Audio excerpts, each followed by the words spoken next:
me ramener un café aussi.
I'm going to on 2009. Some sculpture I saw there, I find it. Yes, W. Which one is confession speak with you? That one is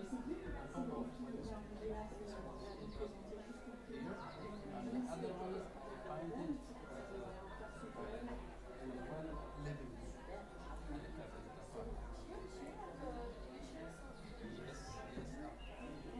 Which place I find it after that picture.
Can we give us together?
Et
Oh.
Well, welcome again, everyone.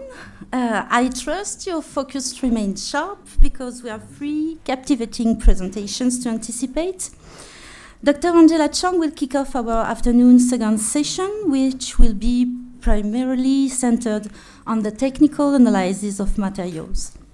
Dr. Chang is the Assistant Director, Senior Conservator of Objects and Sculptures, and Head of the Objects Lab at the Strauss Center for Conservation and Technical Studies at the Harvard Art Museums in Cambridge. She is involved with all aspects of the preservation of objects in the museum collection, including treatment, preventive care, and technical research on artists' materials. In addition to her current study of a small group of stucco fragments from Afghanistan, recent research projects collaborating with conservation scientists, art historians, and artists notably include an exploration of ancient sewer walking through analysis and reconstruction of an Achaemenid written fragment, and a study of a polychrome earthen plaster figure from the Mogao caves in Denuang, to name but a few. We are very pleased that Dr. Chang has joined us to present the findings of the analysis she and her team have conducted in a paper entitled Technical Findings on Objects from Afghanistan in the collection of the Harvard Art Museums. Angela, the floor is yours. Good afternoon. Thank you, Alexandra, for the nice introduction, and thank you all, especially the organizers, for this very fruitful and rich colloquium. This beautiful head fragment attributed to Hada, Afghanistan, is the subject of ongoing research, including curators, art historians, scientists, and conservators. So I'm pleased to present our work today. Doctors Catherine Ehrman and Georgina Rayner are the conservation scientists from my lab who carried out the materials analysis. Greg Lynn is an imaging specialist who captured and processed the CT scans. Dr. Patrick DeGrees is a geologist and scientist who carried out petrographic analysis. And Dr. Sarah Lorson is a curator of the art of China and Central Asia at the Harvard Art Museums.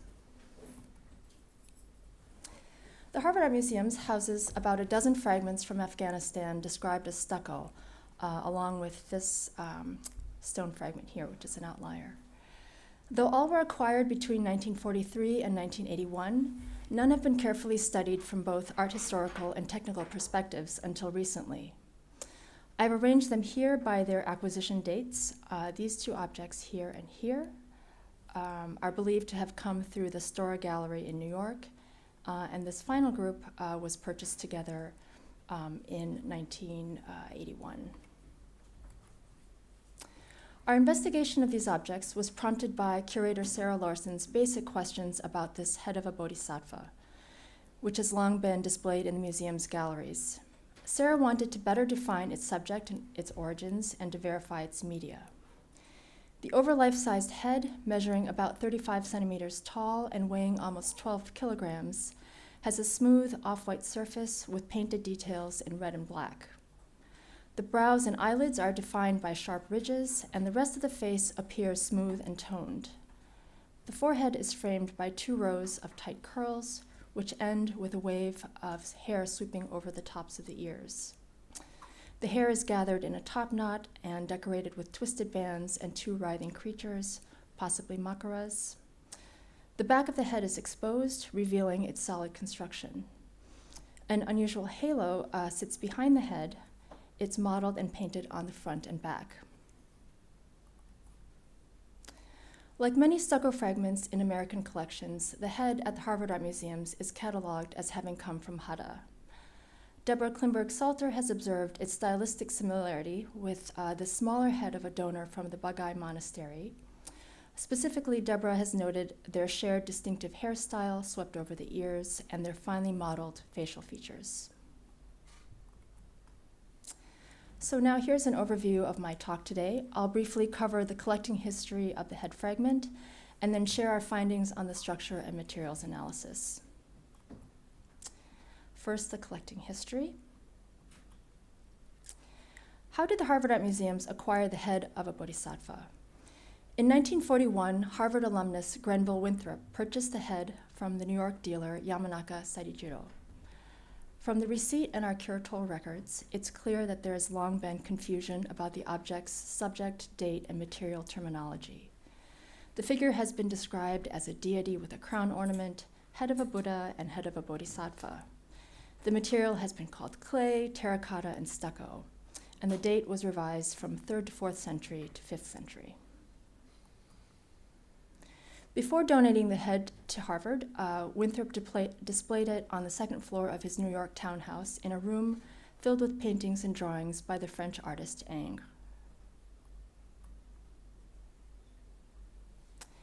One source for many Afghan objects in U.S. museums in the 1930s was the Stora Art Gallery in New York, a branch of Maurice and Raphael Stora Paris Gallery.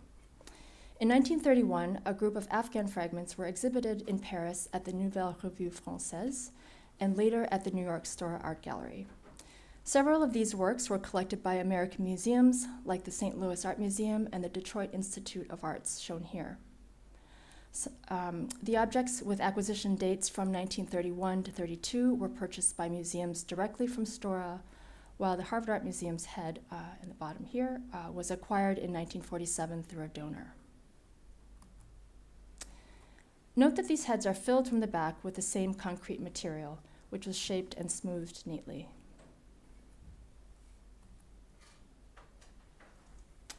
The backs are also marked with similar stenciled red numbers, and at least 2 have a black stamp reading imported from France. The back of the large head of a bodhisattva is very different. It was not filled and marked. It was also not documented as being shown at the Nouvelle Revue Française or acquired through Stora.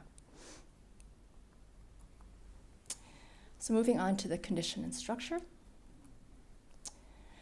The diversity of sculptural materials and techniques from Afghanistan and the wider region have been well described. While published research analyzing polychromy and gilding have provided valuable references, we've found fewer studies focused on the stucco composition and structure. We expand and complement previous research with CT imaging of the object's construction and analysis of the materials. Today I'll explore these questions that guided our project. How was the head constructed? What can we learn about its original context? And what can we learn about the object's condition history? First, a quick look at the condition. The stable and well-preserved state of the head is notable. The condition is a testament to the sound construction methods and materials. The losses and cracks are minimal, though there are more damages and discolorations on the right side of the head. Aside from 2 larger repairs on the halo, there has been little restoration. There was an effort to dirty the surface, including a thin, muddy layer, which dulls the painted details. The back of the head and break surface across the neck show the solid form and where it was attached to the supporting wall and the body of the sculpture. Here, there's a raised lumpy mass, which we think is remnants from the wall. The neck has a modern brass sleeve here, set within a wooden dowel. With the object's good condition in mind, it's helpful to understand how many sculptures were built. These diagrams of clay-based sculpture by Monica Lopez-Pratt, thank you, Monica, illustrate the basic concept of a wooden armature supporting layers of materials packed around it. The armature secured parts of the body to each other, the ground, and the wall. A surfacing material was applied to model fine details and to provide a smooth substrate for paint or gilding. Many variations of this design exist, and many materials and combinations were used, often within a single sculpture. To understand the internal structure of the large head, we have relied on microcomputed tomography. Micro-CT is a powerful X-ray imaging technique which captures 2D X-rays from thousands of angles to render 3D images and slices of an object. This CT image is in the YZ plane. Its position is indicated by the blue line in the reference image, right here. Compared with a traditional 2D X-ray, which shows compounded densities through the entire object, the CT image can resolve details in a specific plane. For this object, the advantages are clear. We can visualize the nature of the stucco material, and it shows us major features that are invisible in the 2D image. These include the wood dowel, which is invisible here, a large fill, and a distinct surfacing layer, which I show with the small red arrows. In these views, we can see how the stucco mixture has large, chunky inclusions that appear white. These can measure over 1 centimeter. The lime stucco was applied in layers in an arc around a vertical armature. The black voids show this pattern of packing from ear to ear. The innermost material is a coarse mixture that comprises the bulk of the head.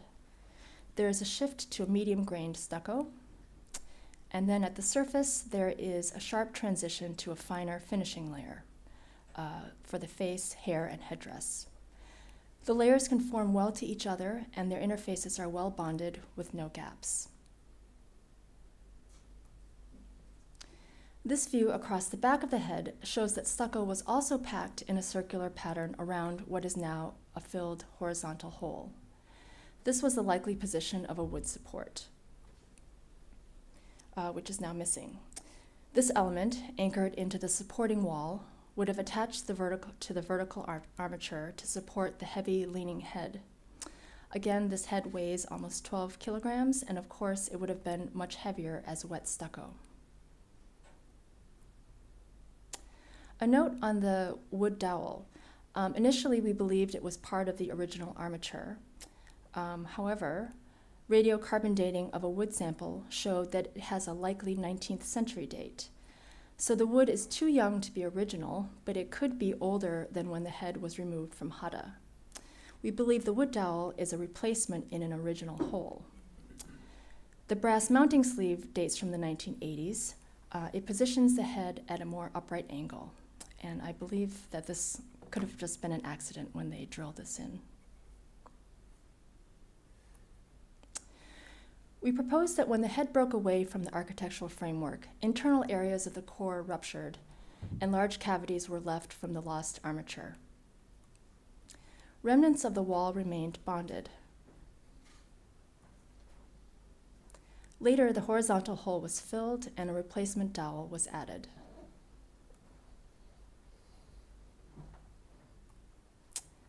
Now let's look at the finishing layer, which is a fine-grained lime stucco applied to selected areas, highlighted by my red lines. Under the top knot and halo, the stucco core was built up to support these details. And I'm talking about this area here. For the face, the lime plaster fills a prepared cavity in the core about 1 centimeter deep. The angled edges appear carefully carved out. I'm talking about this in this area. This geometry ensured a stable thickness and stability. Note the seamless interface, free of even the smallest gaps. This indicates the wet finishing layer was applied directly into the cavity. The sharp details of the face suggest it was refined with carving and burnishing after it was set. The fine modeling of this face have led some to wonder if it was molded separately and added, but there are no visible joins, joining materials, gaps, or misalignments to support this. Unlike our freely modeled head, molds were used to cast smaller heads and details in both clay and stucco. Cast faces are sometimes called face masks. The lower left object here is thought to have been cast in a mold due to its planar back and visible method of attachment, whereas this face, less than 1 centimeter thick, is described as having been modeled in situ. Its clean, angled lines resemble the face of the large head of a bodhisattva. This is an additional comparison from Professor Tarzi, which further helps illustrate what we're seeing in the CT image, both the prepared space in the head and the face, which has been separated. So returning to our head, these images show that the sculptor also used the fine stucco like a putty to form elements separately before attaching them. Adjustments in textures could be added while the material was soft and wet. The bands and creatures were first shaped as thick strands and the curls as individual rolls before being pressed on. In the CT images, the joins between these elements and the head show many gaps, though none affect the stability of the attachments. And these are the gaps I'm talking about. Here I'll also draw your attention to the unusual halo or mandorla. Our art historians wondered at first if it was a restoration or part of the supporting wall. But here we can see that it's in fact integral to the head with continuous inner and outer layers. And I'm talking about the coarse layers underneath and then the finishing layers up here at the top.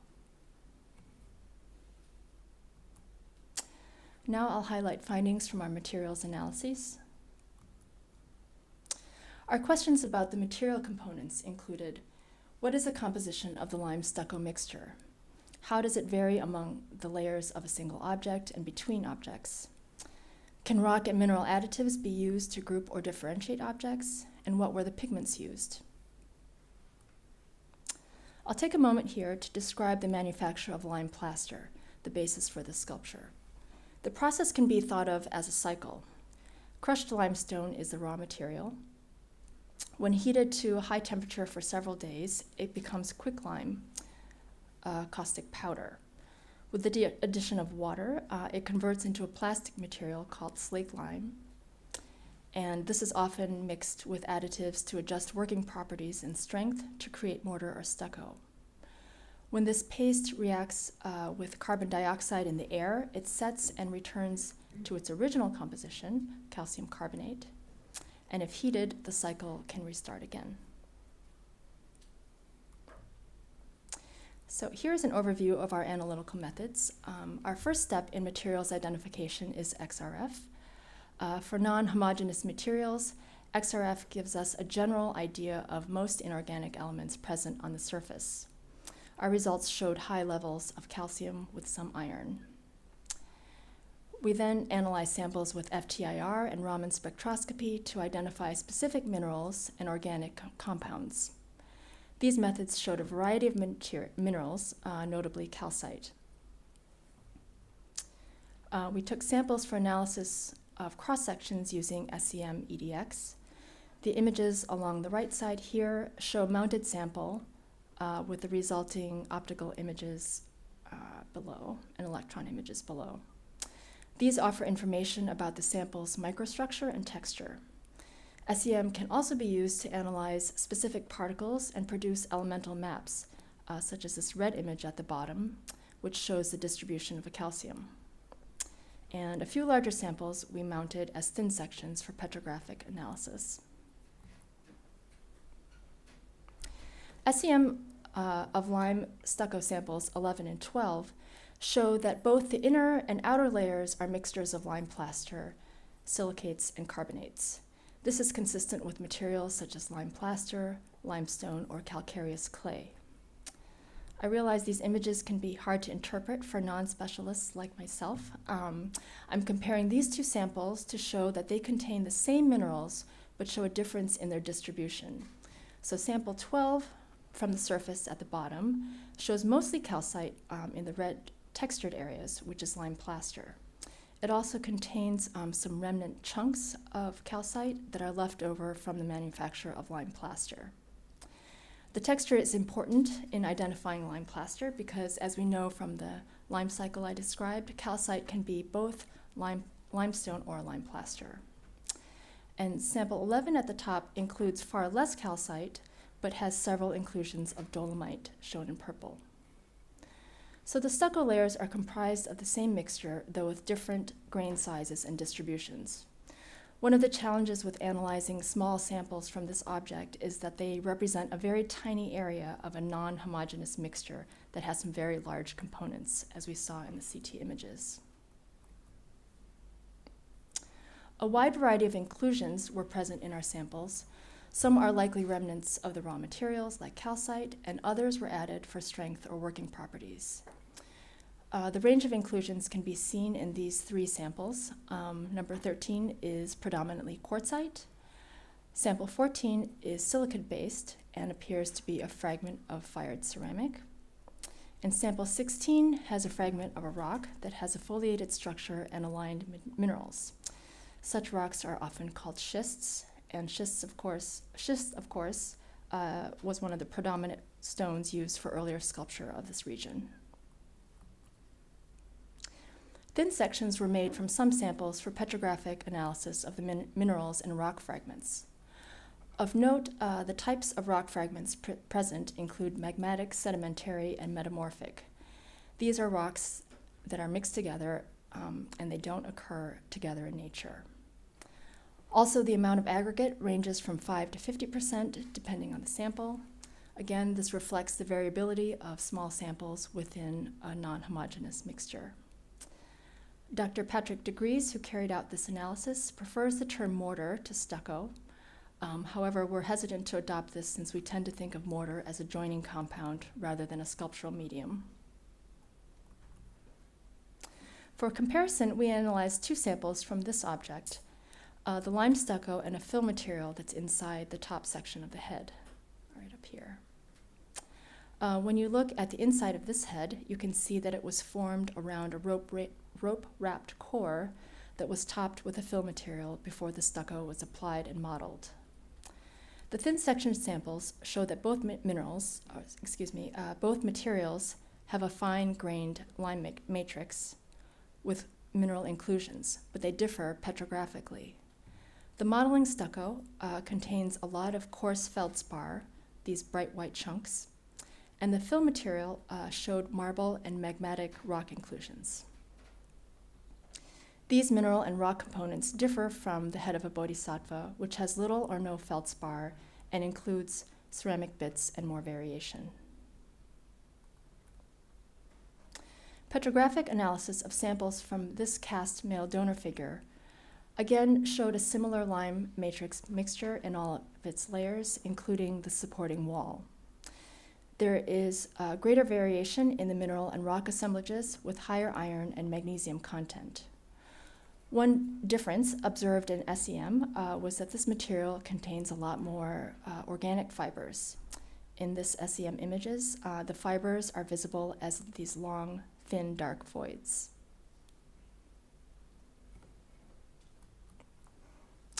Looking now at the painted decoration, XRF found that all red areas contain higher levels of iron than undecorated areas. Further analysis identified hematite, red iron oxide, which is a colorant in red ochre, a pigment used since antiquity and identified on comparable sculptures. A sample from the lips also contained some red lead. The bottles on the lower left show red ochre and red lead pigments from the early 20th century. You can see that red lead is a lot brighter and more orange than the ochre. The addition of red lead to the lips may have given them brightness and emphasis. We currently do not have evidence to suggest that this is or isn't retouching on the lips. This sample of red paint from the neck shows a very thin surface layer, around 40 microns, with clays and iron oxides. Under the surface, there is an inclusion of ochre, which makes the flesh appear warmer. This finding is consistent with Middleton's study at the VNA, which identified red and yellow aggregates that produced a pale buff flesh tone. Like our sample, the amount of red was not abundant. This sample from an area of flesh also shows ochre and iron oxides in a fine surface layer. On the surface, we observed two applied restoration materials. A thin brown coating or paint has been spattered over the entire face and surrounding hair, and a generous layer of mud has been brushed on overall. The dirt is especially visible in the hair, on the back, and over the neck break. We have thus far not identified an organic binder in the spattered material. Both materials obscure the contrast of the surface and polychromy. There isn't an obvious condition issue that's being hidden, so we wonder if this toning was a modern enhancement. The black hair appears to be colored with carbon black. There's no evidence of blue pigment or anything other than carbon with clays or ochre and some calcium carbonate and sulfate. We need to do polarized light microscopy to identify the black phase more closely. The black pigment is fine-grained, so we don't believe it's charcoal, which would be much coarser. So, my conclusions. In summary, the head was modeled in situ without the use of molds. It was built up in layers with coarse to fine-grained lime stucco onto an armature that connected the head to the body and the supporting wall. The excellent condition of the head reflects the durability of the materials and techniques, as well as the expertise of the maker. The head is comprised of a lime stucco mixture, including silicates and carbonates, with inclusions of fired ceramic and rock. Other analyzed samples consist of lime plaster matrix with variable inclusions of rock fragments and mineral grains. Lime stucco is an inherently variable material. Analysis of small samples of this non-homogeneous mixture shows very different mineral distributions. We are wondering if differences in mineral and rock assemblages may allow groupings. And finally, red ochre, red lead, and carbon black were applied as pigments, and areas of the flesh appear to be tinted with ochre. And these are our questions that we're currently working with. Is it possible to confirm the dating of limestone using carbon-14 dating? Can we identify types of plant materials in the lime plaster matrix or paint binder? I'd like to know more about carving and finishing techniques. And we are continuing ongoing analysis of samples from other objects at the Harvard Art Museums and hoping that we might see some groupings emerge. Thank you.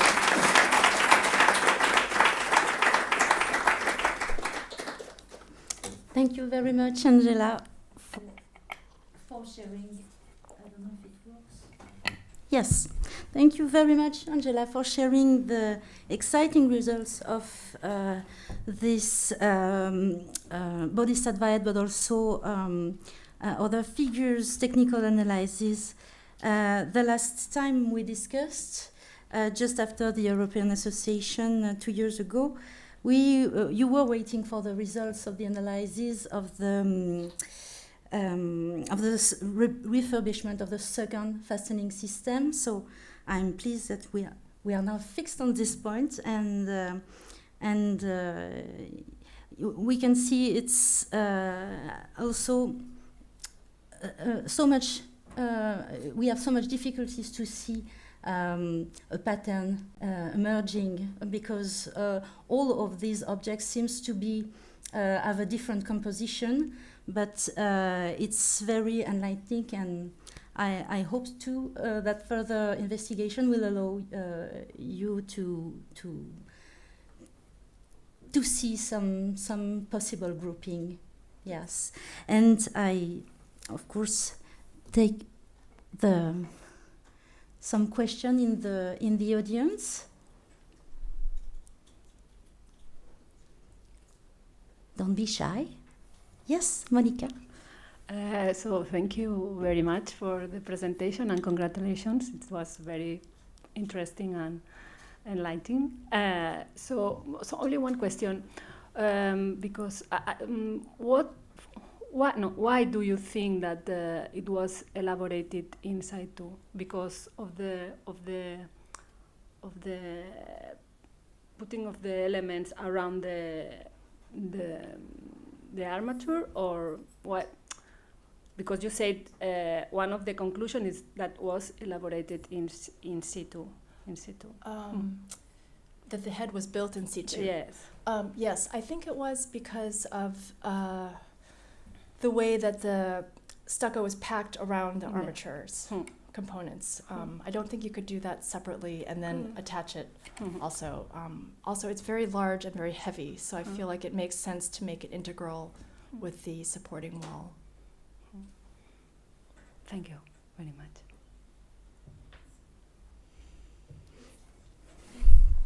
Thanks again for this very, well, I missed parts of your presentation, but Microphone. Oh, excuse me, yes. So, Angela, hello. Excuse me. So, thank you very much for this interesting presentation. Although I missed a big part, I'm familiar with the object and your studies.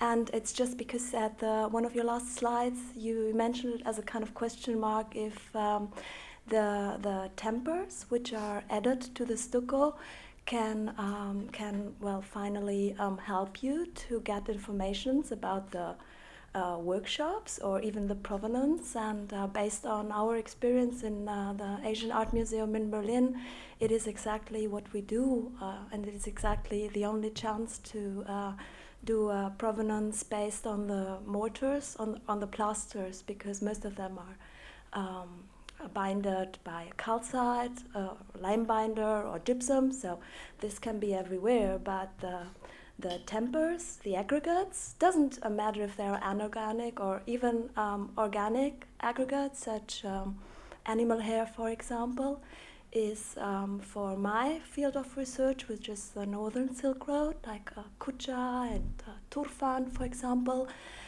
something which is sometimes very typical for one special archaeological site. So I just want to motivate you to go ahead.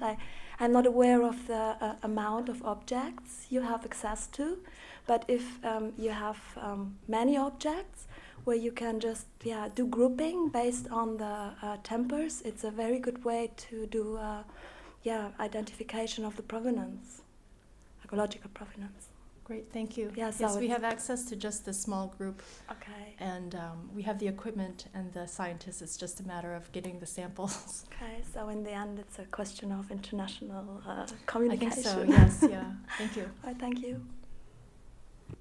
Well, I'm sorry, but time is running out and we are a little late, so thank you again very much. And,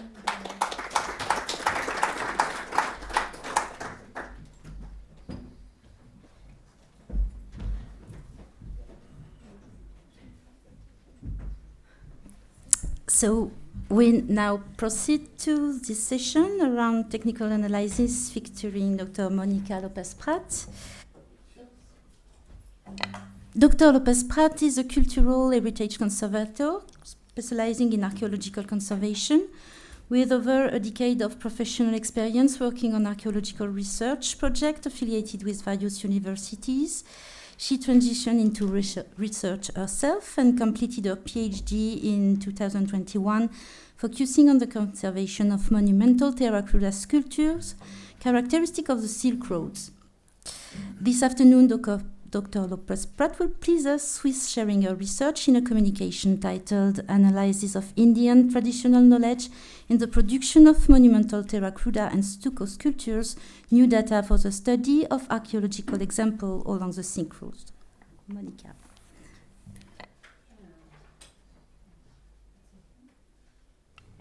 Okay. So, good afternoon.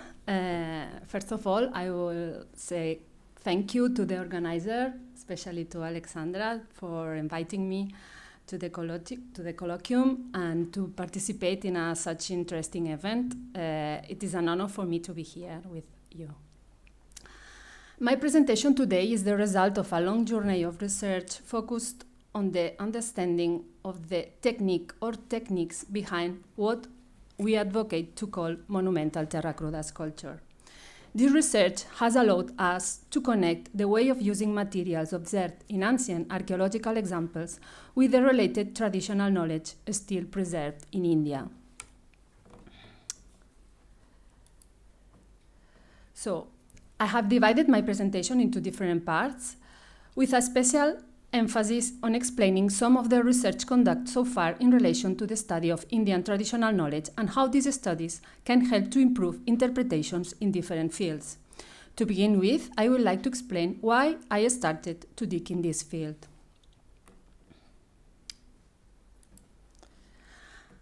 I studied mainly the technique. That means the materials and the procedure to employ them to create a monumental terracruda sculpture. This research interest started when I saw for the first time archaeological examples. It was in the Fine Arts Museum of Tashkent when Dr. Shakir Pidayev, the Uzbek director of the French-Uzbek Archaeological Mission in Termez, where I was collaborating, asked me if I was able to better restore them. The first thought when I saw those fragmented sculptures was that I didn't understand of what materials they were made.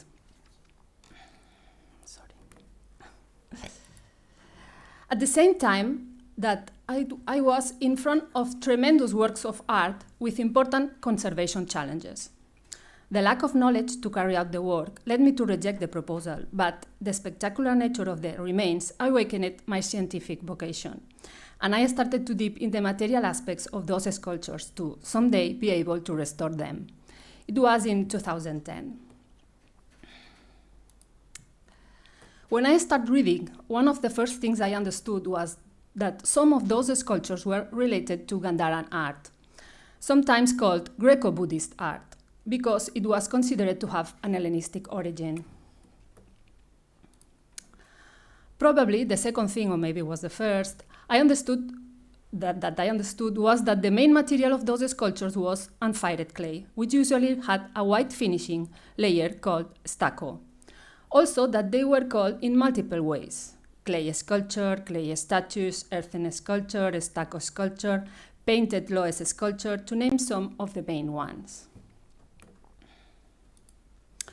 I soon realized, thanks to a period of research at the ICROM, that there was a lack of specific recovery protocols when archaeological examples are found, as well as conservation treatments adapted to their specific nature. The published interventions mainly showed conservation treatments inspired by interventions designed for other types of remains, as earthen mural paintings, highlighting Soviet methodologies to detach the sculptures when found in archaeological context, and earthen architecture. As an example, the use of ethyl silicate as a consolidant commonly applied in the earthen architecture during the 90s. During the research period at the ICROM, I also understood that the elaboration of this type of sculpture could be summarized as follows. First, the need of a skeleton or a structure made on wood, brick, or stone anchored to the wall or pavement. Then, the need of giving volume to the initial core by overlapping ropes or elements of fibrous nature to the core or a skeleton. Then, the modeling through the addition of different clay-based layers. Fourth, the common presence of a final coating, usually named stucco. And finally, that these sculptures were usually polychrome, but this feature was not always preserved. The result are sculptures which can exceed human size, of great weight and fragile nature, always linked and project in conjunction with an architecture or environment. It is because of these characteristics that, in the absence of an agreed name and to highlight the specific use of raw earth for sculptures intended to remain, that we advocate calling them monumental terracruda sculptures. Why? Why terracruda? Terracruda because their basic composition is air-dried clay, that means terracruda in Italian, and this name is the opposite to terracotta, the internationally accepted Italian word for fired clay sculpture. And monumental because these sculptures are never movable. In the opposite, they are always linked to a monument or environment. And they are also usually large in size. Later on, I realized that the first examples of this artistic tradition of using terracruda for modeling monumental sculptures appeared in non-Buddhist Central Asian archaeological contexts, and they were dated around the 2nd century BC.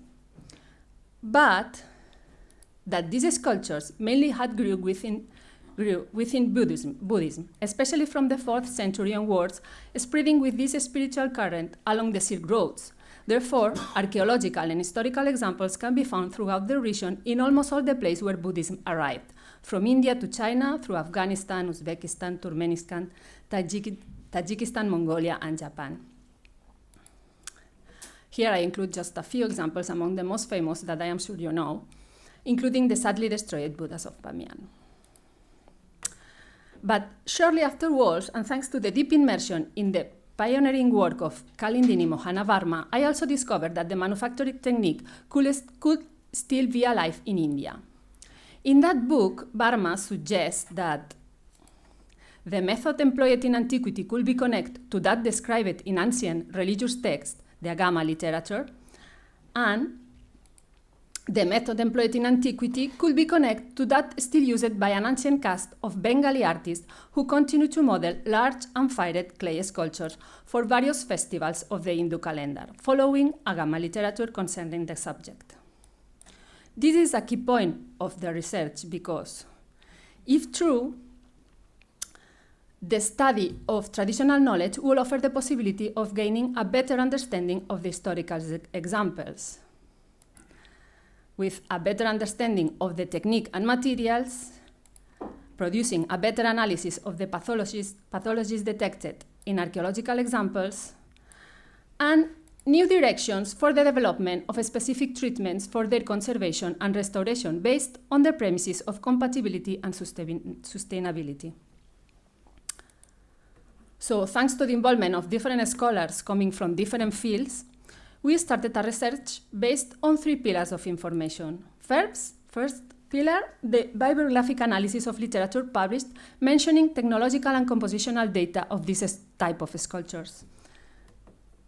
Second, the study of Indian traditional knowledge, which included visits to West Bengal and recently to Tamil Nadu.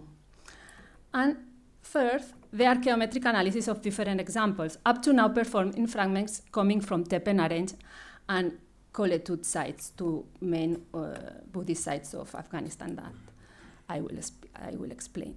The cross-checking of data were aimed to know if there was a common pattern a common technological pattern linked to an artistic tradition that used raw earth as the preferred material to represent the sacred.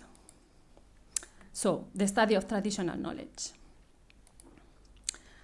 Following Barma's suggestion that the ancient knowledge of Sanskrit texts concerning terracruda sculpture was still alive in West Bengal, we visited this Indian region in 2019. The ethnographic study was carried out thanks to a collaboration of the University of Calcutta and the financial support of the National Geographic Society. The main goal was to document the knowledge preserved by the Kumars, an ancient caste of clay artists who continue to model large unfired clay sculptures following a tradition passed down generation by generation. The observation areas were mainly Kurmatuli, a neighborhood of clay artists in Kolkata, and Krishnanagar, a small town in Nadia district, northern Kolkata, cradle of the Kumars. During 2 months, we recorded more than 15 interviews. We take almost 500 graphic documents between pictures and videos and obtained samples of the different modeling paste and ingredients used in the elaboration process of a terracruda idol, which simplifying follow the next steps. First, the Kumars begin with the construction of a wooden platform or katamo, to which they assemble the structure that will support the sculpture, that is the skeleton made of bamboo poles and bundles of rice straw. Second, they reinforce the skeleton with jute ropes, which also help to give volume and allow the clay-based inner layers adhesion. Once the straw body has been created, the Kumar starts the process of modeling. He mainly used 2 types of clay, either mixed or not, with different fibrous admixture depending on the layer he is working. One type of clay is belemati or sandier clay, and the second type of clay is etelmati or stickier clay, sometimes mixed together to achieve specific properties. In the process of modeling a terracruda idol, first the Kumars mix etelmati with rice husk to make tuskmati, that means husk clay. And then they add to the straw core several layers of this mix, waiting their complete dry between layers, the number of which will depend on the size of the sculpture. When bigger, more layers will need with more straw mixed on them. When they have the desired volume, they start to properly model the sculpture employing belemati, the sandier clay. The total number of layers may vary depending on the size of the sculpture and the body part modeled. When they finish the modeling with belemati, once this external layer is dried, they soak used cotton cloths in a slurry of etelmati, the sticky clay, and cover the main body of the idol with it. When the modeling is completely dry, a very fine layer of liquid koremati is sprayed over the entire sculpture. Koremati is prepared by diluting kaolinite or chalk in a water preparate made from boiling tamarind seeds and other secret products that may vary from one family workshop to another. Different layers of koremati could be applied. Their main goal is to give solidity to the whole sculpture and to prepare it for painting. It should also be noted that the presence of organic binders in the preparation of koremati layers allows the desired final sheen of the sculpture to be obtained just by rubbing with cotton cloths. In the final step, the sculpture is polychromed with commercial acrylic colors today. And according to the Agama text, it is at this moment that the divinity comes to life, especially when the eyes are painted in a ritual called Chaksudan, which all Kolkatis expect with excitement, filling Kurmatuli with hundreds of visitors during the Durga Puja festival. It seems relevant to highlight the high complexity in the manufacture of these sculptures, but also in the processing of the materials, which, besides modeling, implies a wide knowledge about proportions of organic, inorganic products, recipes, maceration of pastes, drying, kneading, filtering, etc. This means that overall, a quality sculpture can take several months of work. As already mentioned, the data obtained from the study of traditional knowledge have been compared with the archaeometrical data from the published literature and with the results obtained by us in the analysis of archaeological examples. This was possible thanks to an agreement with the Archaeological Institute of Afghanistan, and in 2018 I had the opportunity of visiting 2 of the most important Buddhist sites in Afghanistan, preserving in situ examples of monumental terracruda sculpture, Tepen Range and Koletut. And thanks also to Dr. Nuraga for helping me to be able to do this work. We collaborate. Thank you. They are two of the best surviving examples of Afghan Buddhist archaeology, the Penarenja and Koletut, especially because of the importance of the monumental sculptural decoration preserved in situ linked to Gandhāran art. The visits allowed to document the sculpture's state of conservation up to obtain 11 mural and sculptural representative fragments to be studied with different techniques to have geochemical, mineralogical, and botanical information. To summarize quickly, the mineralogical and petrographic results have shown a very similar composition of clays, indicating a common quarry of lacustrine origin and a varied elaboration of mortars, depending on whether they were remains of walls, mural painting, reliefs, or sculpture. A stratification of the modeling paste in the sculpture samples, indicating difference in their processing, higher proportion of binder in internal layers, clay, and higher amount of aggregate in external layers that are sandier. The archaeobotanical analysis have shown different uses of the herbaceous matter depending on the type of fragment and the layer in sculpture samples.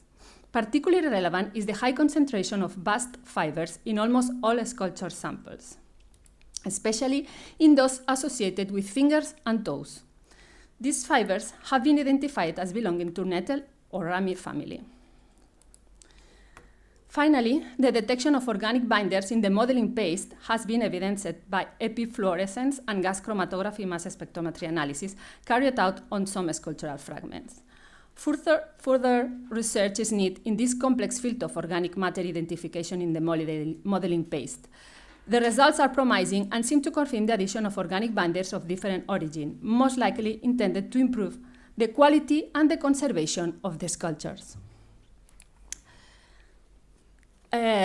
All the data compared are allowed us to make this schematic drawing that is intended to summarize the technical characteristics of a monumental terracruda sculpture, highlighting the different composition between mineral and herbaceous matter in internal and external layers. We could replace the wooden skeleton with a stone core, but the way of preparing and using the modeling paste will be always very similar. As I hope to have evidence with this presentation, the ethnographic study offers new perspectives for understanding the manufacture of ancient monumental terracruda sculptures and, in our opinion, could shed light on some archaeological questions. One such question is the increasing size of sculptures from the 7th century onwards, of which archaeologists have mainly discovered the heads, feet, and/or fingers. According to the ethnographical observations, the missing bodies of the big sculptures could be related to the fact that only the heads, feet, and fingers can be made almost entirely of clay, and only the feet in colossal ones. It is thanks to the use of a straw core, an easily perishable material, that bigger sculptures can be modeled, reducing the necessary number of layers and their weight as a whole. Another open issue is the archaeological debate in the use of molds by specialized workshops to make faces, some parts of the body, and/or decoration. Today, the artists working in Bengal commonly use plaster molds to make the faces, hands, feet, and jewelry decoration, all larger than life-size or small sculptures, but not in colossal ones. Another observation which could help to understand why some of the ancient sculptures seem to be fired at low temperature is that today some artists working in Bengal, in exceptional cases where they are under pressure or to finish faster, they fire mainly the heads at low temperature to accelerate their drying process. Another interesting feature in archaeological examples is the presence of imprints of fabric between the last layers of clay and the final stucco coating. The comers usually add used cotton cloths soaked in barbotin of ethyl mati to finish the modeling. This process avoids the evidence of cracks caused by the clay drying before applying the finishing coat and the polychromies. Here you can see the backside of a terracruda sculpture from Kurmatuli showing the superimposition of different clay layers and at the top the cotton cloths which avoid the perception of underlying cracks. Lastly, the debate of the white layer nature applied before painting, usually identified as gypsum or lime stucco by scholars. It is interesting to note, when documenting the work of the Bengali clay artists, that they apply more than one white layer that could be based on chalk or kaolin mixed with some binding substances of plant origin, but they never use lime or plaster of Paris. It's like a primer they put to add the color to the sculpture.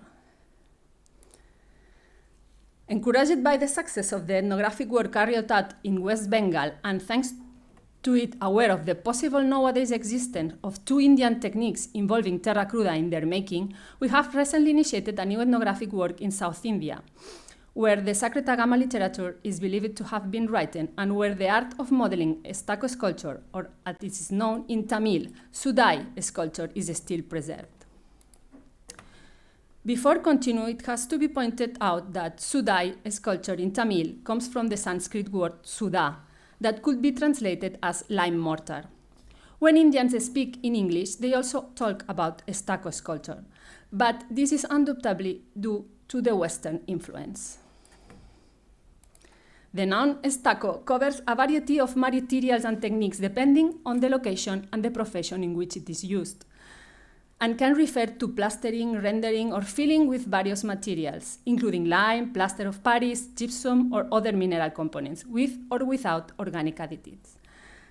I recommend the Claire Grapper's article to understand the historical meanings, misunderstandings, and confusions caused by the word stucco in different languages, periods, and contexts. It is interesting to note her final advice in avoiding the use of the term in academic contexts.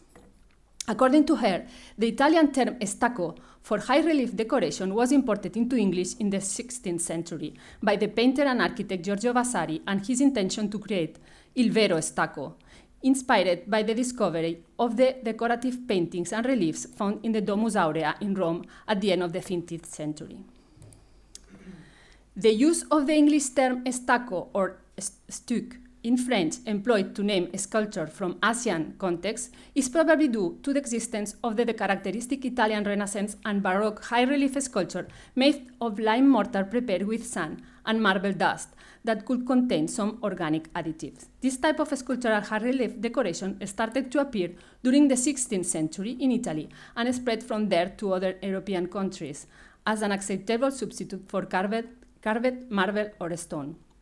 That means that to find something technically similar to Sudai sculpture or stucco sculpture in India, we have to wait until the Master of the Lakes, the famous stucco modelers from the northern Lombardy and southern Ticino, requested in major construction sites throughout Europe between the 16th century and the 18th century. Here we can see different stucco sculptures investigated by Caroselli et al., made of lime mortar.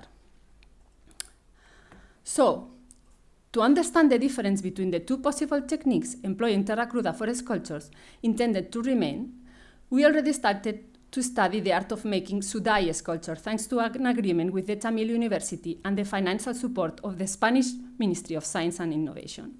This ethnographic work is intended to explore the technical similarities of the present tradition of making Sudai sculpture with examples of Gandhāran sculptures, stucco sculptures. There are different ways of preparing Sudai sculpture, but its main characteristic is that it is mainly made with lime mortar prepared following ancient Indian recipes. We have just started documenting this art, but I would like to show you part of a video showing this ancient Indian art. So I hope it works. Oh no. Yeah, let me see.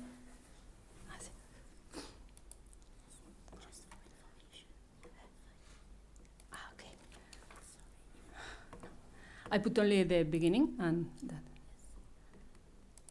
The art of making stucco figures is practiced by traditional sthapatis or artisans.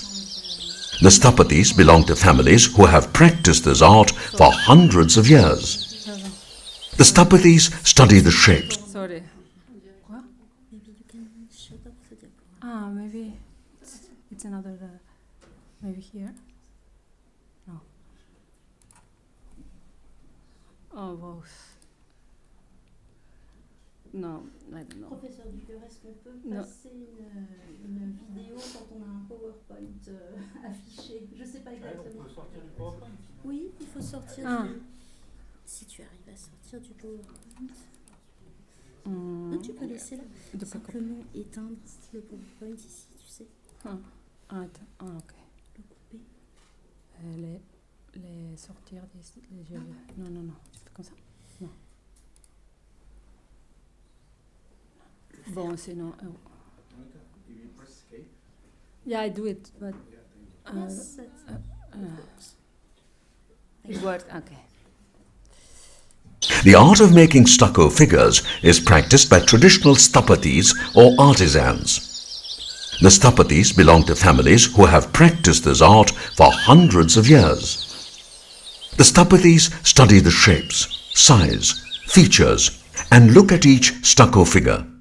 Studying the documented images of the old figures, the artisans go to work, slowly molding and bringing the figures back to life. Wherever figures were missing, new replicas were made based on the original design.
Because we don't have time and I have to finish, but at the end he makes a very quality sculpture.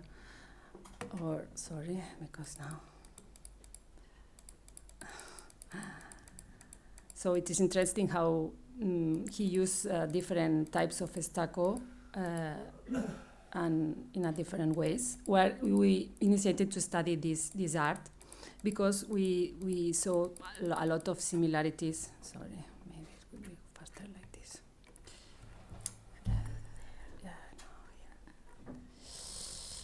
So I was here.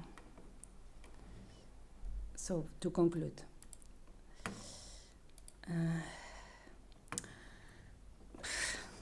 Sorry.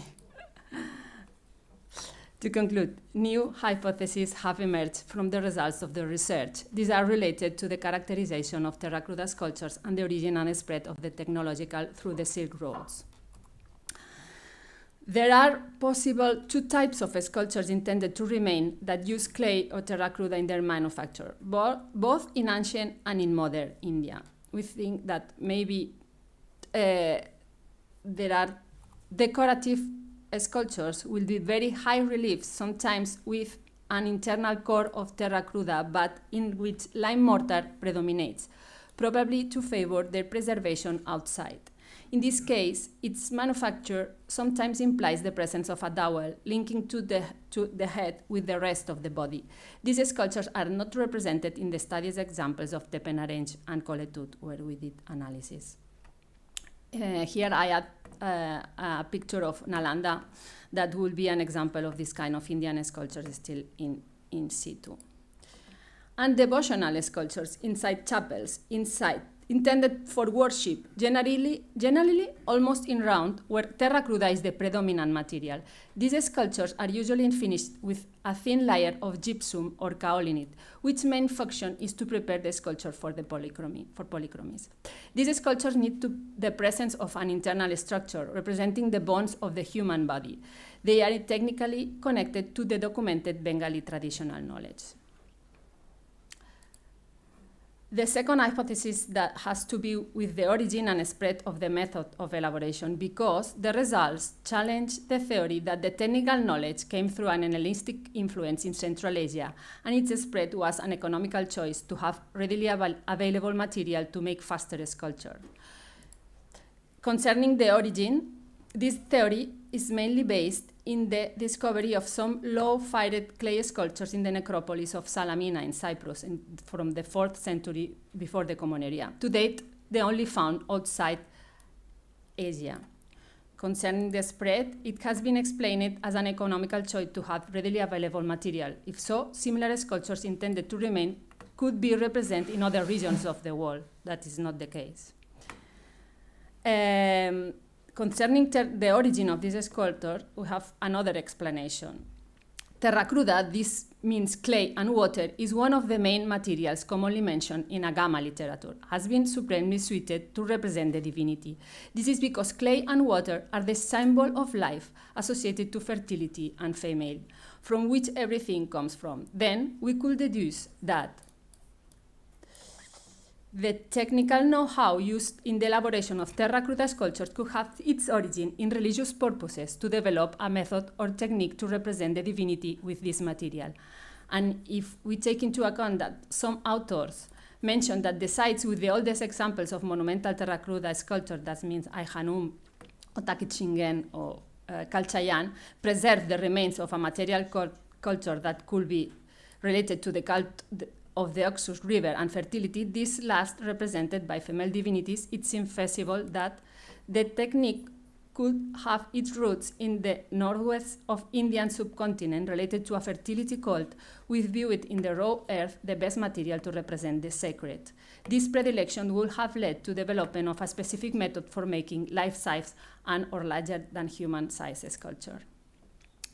Regarding the spread, and quickly, we think that could be, this is an hypothesis, that the Mullah Satilvada Vinaya, the monastic doctrine that corresponds that Vajrayana authentic Buddhism, and some authors place the origin of Mullah Satilvadas in the Bactrian Gandhāran region, where the first examples of the monumental terracruda sculptures were found. The Mullah Satilvada Vinaya Codex was probably compiled in the northern western India between the 1st and 2nd century of the Common Era, and contains the earliest text mentioning the making of the terracruda sculptures. And third, Bengal was the center of Tantra, where Tantric Buddhism took strong roots during the Gupta and Pala periods, and it is where the tradition of modeling the divinity in terracruda is strongest, with the worship of Durga, the Big Mother. We could deduce that the great diffusion and proliferation of monumental terracruda after the 3rd century onwards could be linked to the spread of Tantric Buddhism, which could be born in the vicinity of the Bactrian regions and Gandhāran regions, where coincidentally the first monumental terracruda sculptures are documented. To conclude, some of the main ideas, and to finish, of the attack thread with the aim at studying the technique of this kind of sculptures, point out that there is a shared technological tradition between antiquity and today's traditional knowledge preserved in India. The tradition of modeling monumental terracruda sculpture and stucco sculpture seems to be linked to religious meanings, and we must look at India to understand the technique or techniques. This is the 3 ideas that I want to pass to you. So thank you very much, and sorry for the time.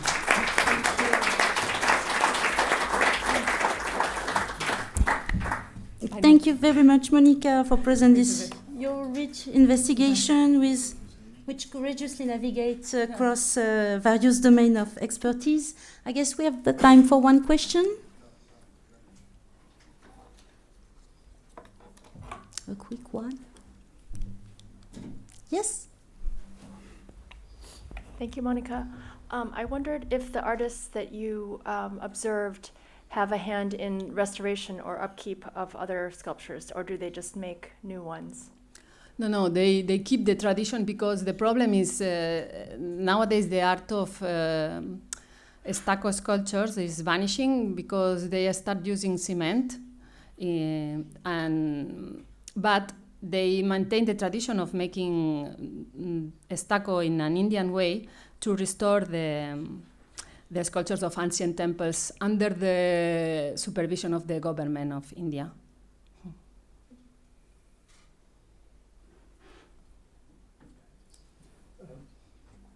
Just one comment, Monica, thank you very much, and also Angela.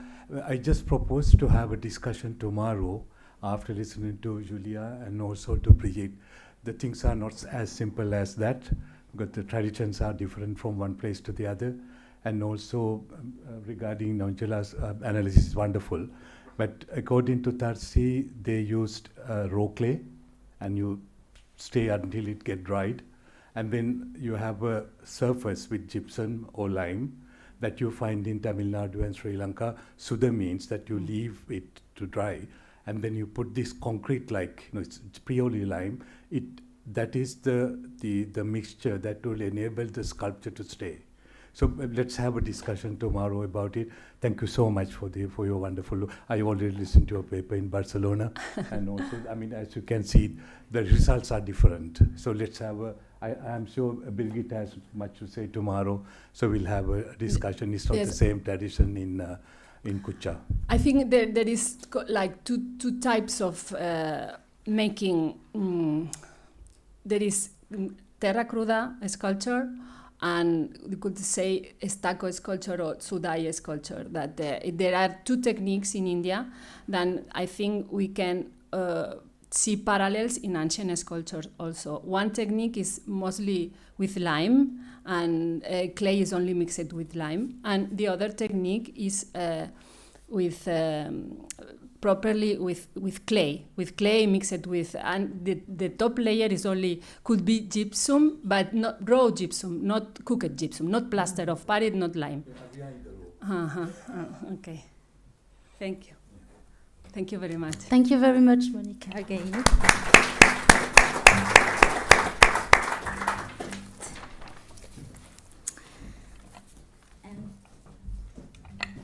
To round off our first day, we are happy to welcome Dr. Julia Forgione. Dr. Forgione currently holds the position of postdoctoral research fellow at the University of Naples-L'Oriental, where she also completed her undergraduate studies in archaeology and other PhD. She has been an integral member of the Italian archaeological mission in Afghanistan since 2014. And Dr. Forgione will now present us a part of her research in a talk entitled Pigments and Painting Techniques of the Buddhist Clay Sculpture in Afghanistan, Some Preliminary Observations. Thank you. Is it working? I think so. Yes. Okay, perfect. Good afternoon, everyone. I'm very honored to take part in this event, which represents a precious occasion for the studies on Gandhāran art. I would like to thank the organizer for the invitation and the hospitality and the whole staff for the organization. Let me briefly introduce myself. My name is Giulia Forgione. I am a postdoc researcher at the University of Naples-L'Orientale and a member of the Italian archaeological mission in Afghanistan of ISMEO. Both the director of the mission, Professor Anna Filigenzi, and the deputy director, Professor Roberta Giunta, who is responsible for the Islamic section, are faculty members of the University of Naples-L'Orientale. If I emphasize this circumstance, it is because practically since its inception in 1957 and uninterruptedly until now, the Italian archaeological mission in Afghanistan has had a scientific backing in the Orientale of Naples, which has ensured the continuity of research on Afghanistan and its transmission also throughout the country's tormented history. I will present here a preliminary study on the clay-based Buddhist sculpture of the period between the 3rd, 4th century CE and the 8th century CE, with only brief references to some earlier stone relief. In particular, the attention will be focused on painting techniques and their cultural context. As for the latter, the interpretations I propose draw from some case studies selected on the basis of their particular relevance to the research questions. As you will see, they especially include materials from the archaeological sites of Tapasardar, Fundukistan, and Mesainak. This work is part of the 4th phase of a wider project called Earth Heritage, a cultural rescue initiative for Earth and Heritage, an interdisciplinary, diachronic, and trans-aerial approach to interconnected artistic productions in clay and stucco in Iran, Iraq, Central Asia, and the north of the Indian subcontinent, 3rd century BCE, 8th century CE. The project was born from the synergy of 3 universities with specific and internationally recognized expertise: the University of Naples Lorientale for the area of Afghanistan, Pakistan, with Professor Anna Filigenzi as principal investigator; Sapienza University of Rome for ancient Tokarestan and Khotan Oasis, with Professor Ciro Lomuzio as responsible; and the Bologna Alma Mater Studiorum University for Iraq and Iran, with responsible Dr. Luca Colliva. The project is funded by the Ministry of University and Research and the European Union in the framework of a funding program for projects of relevant national interest, now included in the National Recovery and Resilience Plan. As suggested by the title, the projects aim to investigate the material and the non-material aspects of the clay-based sculpture, a tradition whose importance is also due to its wide and long-lasting diffusion, which encompasses present-day Iran, Iraq, Tajikistan, Uzbekistan, Afghanistan, Pakistan, and Xinjiang. For the latter, particular attention will be on the Khotan Oasis, and the period roughly comprised between the 3rd century BCE and the 8th century CE. Thus, thanks to this project, we will have the opportunity not only to deepen our research about Afghanistan, but also to put it within a multi-scale cross-comparison framework. My intention today is to share part of my preliminary work of recognition of the information regarding painting techniques related to the sculptures and comment on data emerging from the chemical physical analysis carried out in previous years by various institutes. Undoubtedly, investigation into ancient color pigments is a promising field. For the evidence they can provide of different forms of exchange and socioeconomic interactions, as well as for the information they might indirectly reveal about the non-material aspects of the tangible heritage. These aspects, still largely unexplored, include painting techniques involved in the production process, the degree of artisans' knowledge of the qualities of the pigments, as well as historical, economic, and cultural issues that often escape us. Very little is known about the material and technical perspectives, but even less is known about the artistic, historical, and cultural perspective in which these sculptural productions were conceived. For example, uncertainty exists about the factors that determine the choice of materials. With regard to the pigments, we know that the color palettes could include several colors, some with similar hues, such as shades of red, for example, red ochre, red lead, or cinnabar. Nevertheless, we do not know the parameters within which the pigments were selected. However, starting with the identification of the pigments, we can reasonably expect to derive as much information as possible about their use, so technique, provenance when possible, and reconstruct the diffusion and circulations of materials. Some pigments might have been more valuable than others, imported or exported. They could have different economic and symbolic values, possibly derived from the substances from which they were obtained or the methods of extraction and production employed. In summary, they can provide information on the historical context. Seminal pioneering studies have previously emphasized the importance of polychromy, trying to understand the role of color and the techniques involved in its use. These studies certainly represent fundamental reference models to be adopted and expanded. Mention should be made of the work of Varma, which remains the main reference for all those who wish to approach the study of clay sculpture. Furthermore, the research of Zemalai Tarsi on Bamiyan and Dadda, as well as that of Giovanni Verardi on the sculptures of Tapasardar, have provided us with examples of in-depth studies of specific technical details that introduce us to the several variants that can be found depending on the region, the period, sculptural typology, and workshops.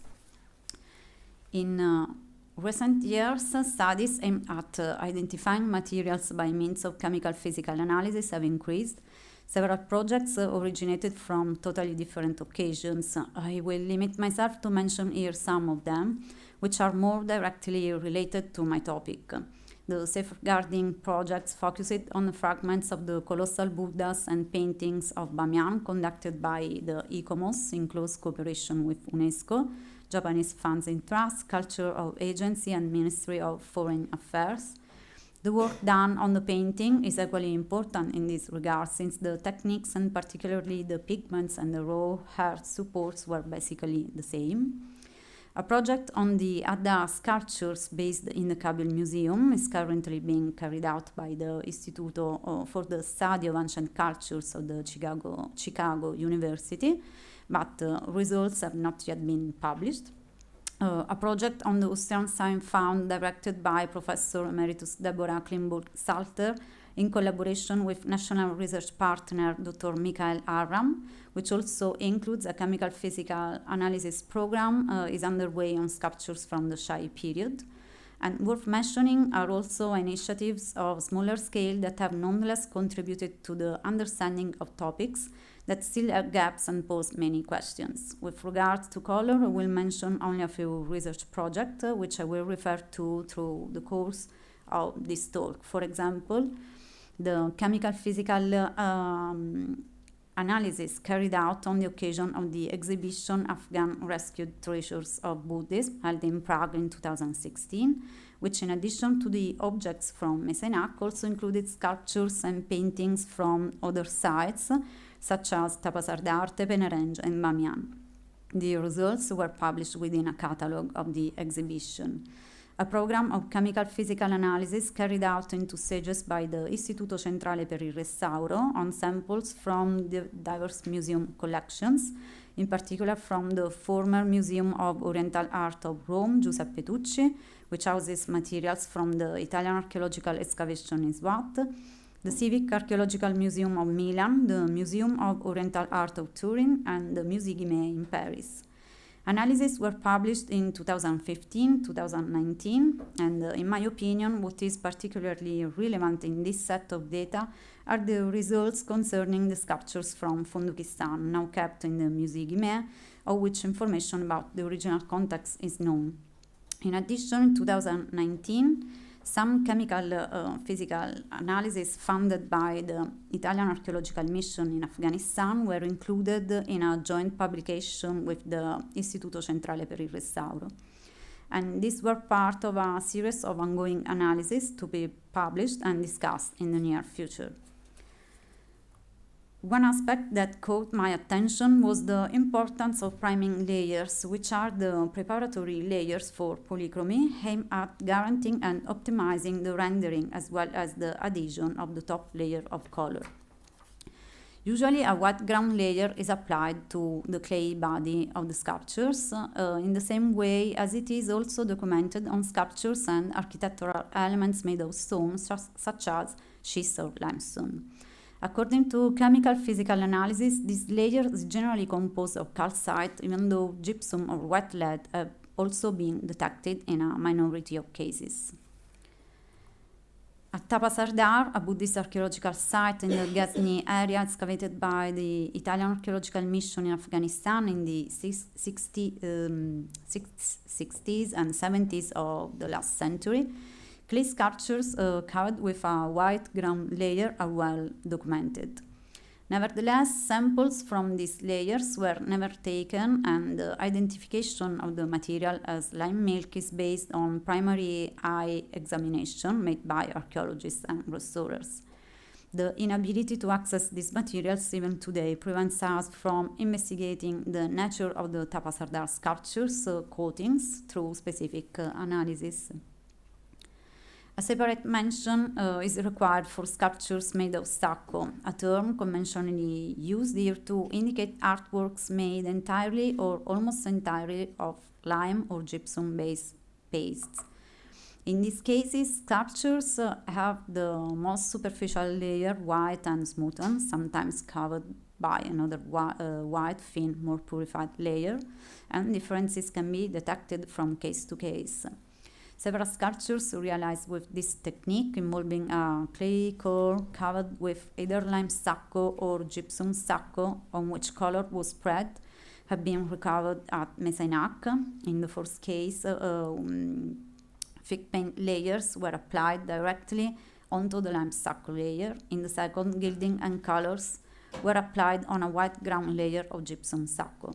And a similar technique has been observed in relation to a head from the site of Tepene Range, and this was made of an inner clay core covered with a thick gypsum-based coating, which was the surface for the color.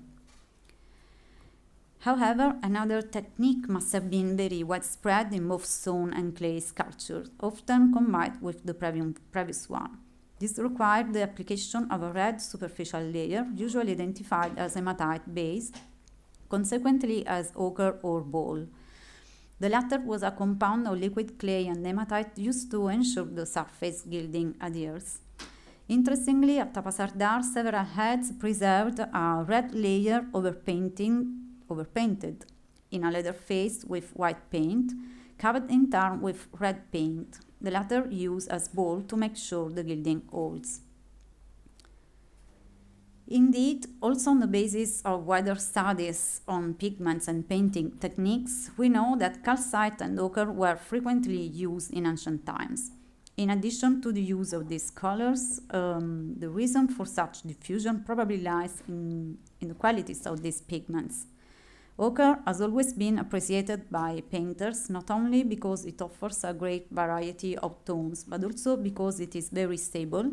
It resists humidity, sun, and temperature, and if well prepared in small grains, it becomes quite manageable and easy to work with. In addition, it was often used as an underpainting in the same way as charcoal black, thanks to its fine granular texture that improves the hold of the color laid on top. In fact, colors are not always present in single layers.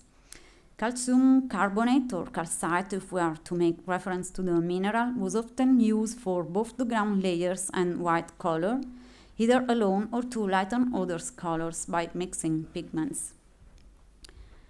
However, by analyzing the palettes, other pigments could be employed to make ground layers, and one of these, which in my opinion is of particular interest, is red lead. Unfortunately, we have no chronological stratigraphic data which may help us to understand when this pigment appeared in northwest of the Indian subcontinent palettes.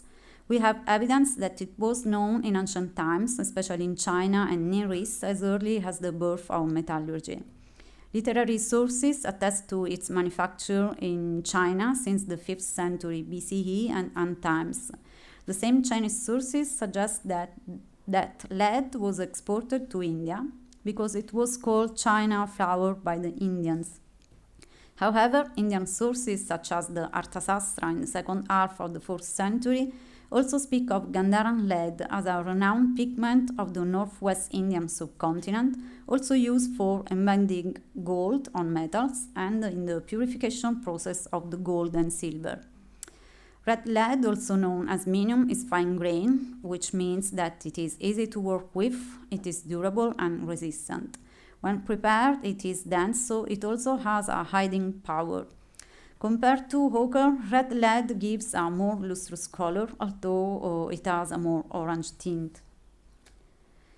Red lead, for example, is documented in the case of the Salabanjica head from Adda, now kept in the Musée Guimet. Red lead was spread on a red ochre layer on the cheek area, presumably to confer a particular skin tone.